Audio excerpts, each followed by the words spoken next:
বলি ও সন্ধ্যা, বাড়িতে আছো নাকি? হ্যাঁ এসো দিদি, এসো এসো এসো, বসো।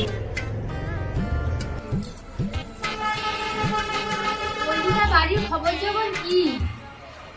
ওই বৌমা কোথায়, দেখতে পাচ্ছি না তো বাড়িতে কোথাও। বলেছিলাম না বাপের বাড়িতে গিয়েছে, এখনো আসেনি।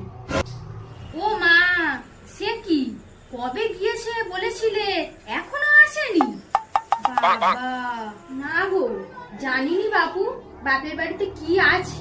ওই তো দু কামরা ঘর, আর ওই তো খাওয়া দাওয়া ছিঁড়ি, উনানে পান্তা পুরোই, কি খায় আর কোথায় থাকে জানি না বাপু। তাই নাকি?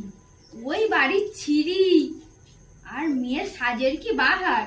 বলছি বলে রাগ করো না কেন দিদি, দুদিন আসতে না আসতে নাইটি চুড়িদার সব পরে ঘুরছে।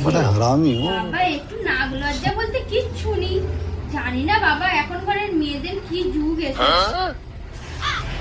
হ্যাঁ গো দিদি, কি আর বলবো দুঃখের কথা, ছেলেটাকে একবারে হাতের মুঠোই করে নিয়েছে। আমার কোনো কথা শোনেই না, বইয়ের কথা শুধু ওঠে আর বসে। দিদি তোমাকে একটা কথা বলি শোনো, মনে হয় ওষুধ করে নিয়েছে জানো।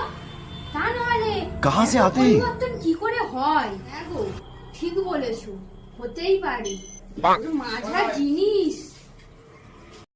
ঠিক আছে দিদি, আজ আসি গো, আবার অন্যদিন কথা হবে, সন্ধে হয়ে এসছে।